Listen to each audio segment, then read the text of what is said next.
Dilihat dari karakternya, rejeki itu ada dua, yaitu rejeki yang kita kejar dan rejeki yang mengejar kita. Rejeki yang kita kejar bagai bayangan. Semakin kita kejar, seolah dia semakin lari menjauh. Sementara rejeki yang mengejar kita, dia akan menghampiri dimanapun kita berada. Dan dia akan memberikan rejeki dari jalan yang tidak disangka-sangka. Mau berposisi sebagai yang mengejar rejeki atau yang dikejar rejeki, pilihan itu ada pada diri kita masing-masing.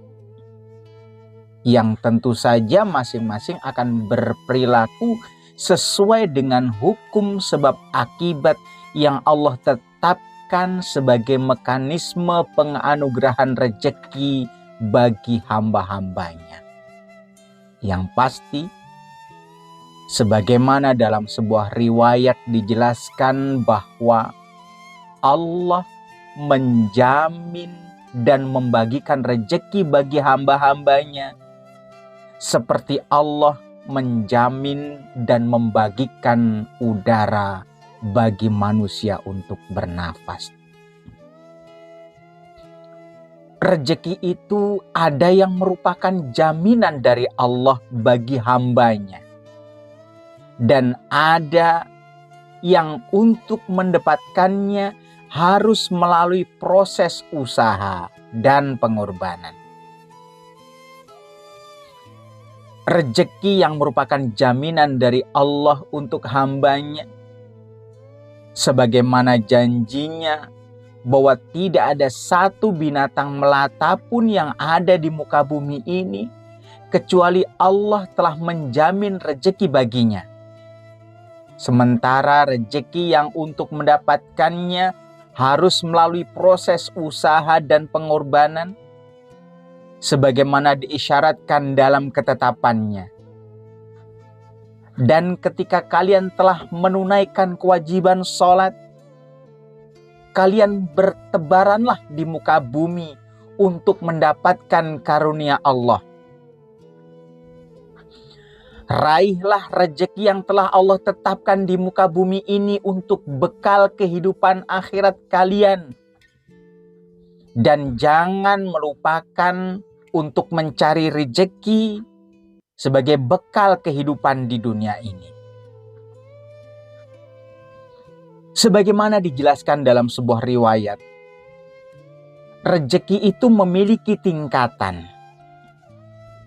Tingkatan rejeki yang paling rendah adalah rejeki materi. Dan tingkatan rejeki paling tinggi adalah rejeki ma'rifatullah. Di antara keduanya, di antara tingkatan rejeki paling rendah dan tingkatan rejeki paling tinggi, teranugerahkan rejeki yang melimpah macam ragamnya, yang ketika kita mencoba untuk menghitungnya, Allah tetapkan kemampuan kita tidak akan mencapainya untuk bisa menghitung banyaknya. Kenapa rezeki materi adalah tingkatan rezeki paling rendah?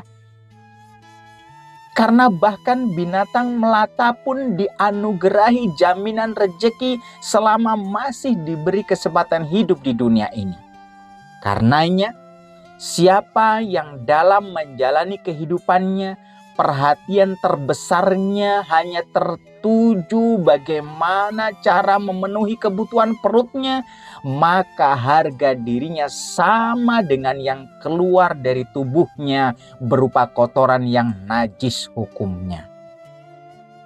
Sementara tingkatan rezeki tertinggi yaitu ma'rifatullah hanya Allah anugerahkan kepada hambanya yang dikasihi setelah hamba tersebut mampu mencapai pemenuhan syarat dengan perjuangan yang berat.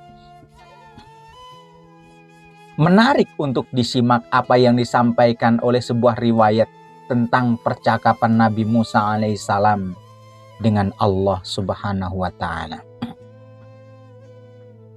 Wahai Allah, jangan engkau ambil nyawaku dulu. Wahai Musa, tidakkah engkau rindu kepadaku?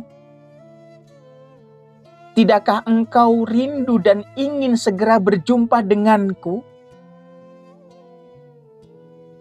Bukankah kematian adalah syarat, sarana untuk menemui dan berjumpa denganku? Tidak demikian, wahai Allah. Anak-anakku banyak dan masih kecil-kecil.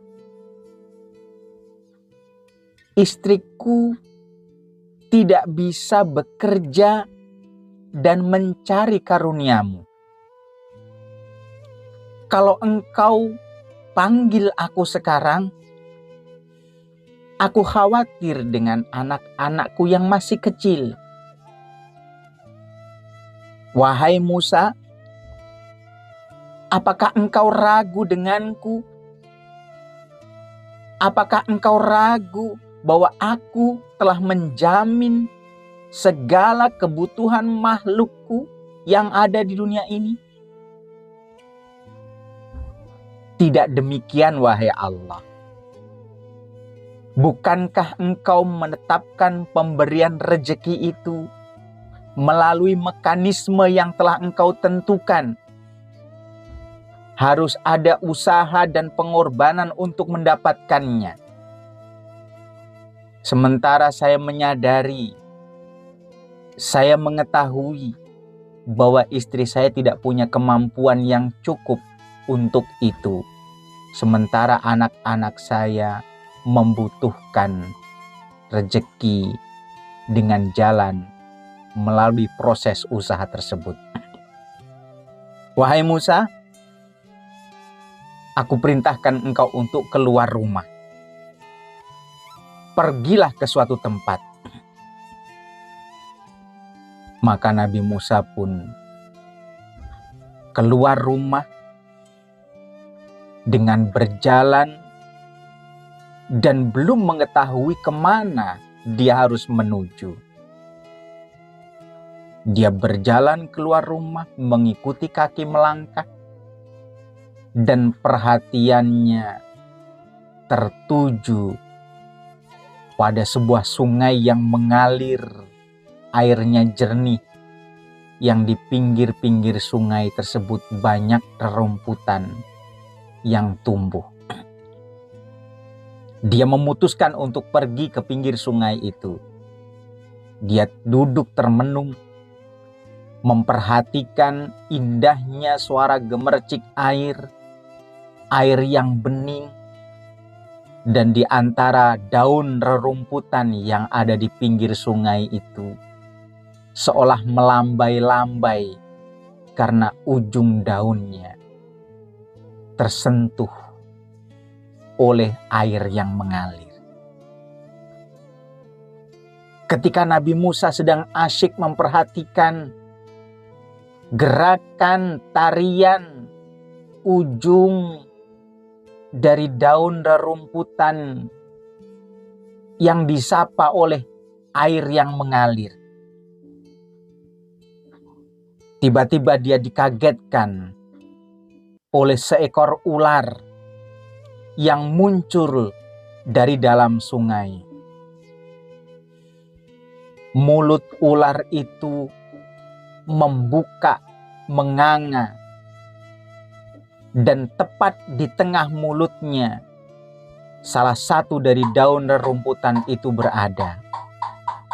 Dan dia perhatikan di atas daun rerumputan itu berjalan seekor semut hitam yang membawa makanan. Yang dilihatnya makanan yang dibawa oleh semut itu lebih besar daripada tubuh semut itu. Dia perhatikan peristiwa itu. Semut itu berjalan menelusuri daun yang ujungnya tepat berada di mulut ular itu. Maka ketika semut yang membawa makanan itu berada di mulut ular itu, kemudian mulut ular itu menutup, kemudian tenggelam. Lama Nabi Musa menunggu gerangan apa yang terjadi. Atau mungkin ini yang Allah ingin tunjukkan kepadanya. Beberapa saat kemudian, ular yang tenggelam, yang di mulutnya ada semut yang membawa makanan tadi, kembali muncul dan memposisikan dirinya sebagaimana sebelum semut memasuki mulutnya. Dibukalah kembali mulut ular itu, dan di tengah-tengah mulut ular itu kembali menjulur rerumputan yang tadi ada di mulutnya. Maka keluarlah semut itu dari mulut ular dan hendak meninggalkan ular, merambat melalui daun. Sebelum ular dan semut menjauh, Nabi Musa bertanya, "Gerangan apa yang terjadi?" Maka semut dan ular tersebut menyampaikan bahwa kami diutus oleh Allah untuk menyampaikan jatah rejeki. Rejeki siapa yang kalian sampaikan untuknya? Dijawab oleh mereka, di dasar sungai sana ada seekor cacing yang terjepit, tertindih oleh batu, sehingga dia tidak mampu keluar, tidak mampu melepaskan dirinya dari tindihan batu itu. Dan karena jatah hidupnya masih ada, maka Allah kirimkan rejeki melalui kami. Maka kami menghantarkan makanan itu untuknya. Begitulah Allah menjamin rejeki setiap makhluknya yang masih Allah berikan kesempatan untuk hidup di dunia ini. Tidak ada satu binatang melata pun yang ada di dunia ini kecuali Allah telah menjamin rejeki baginya.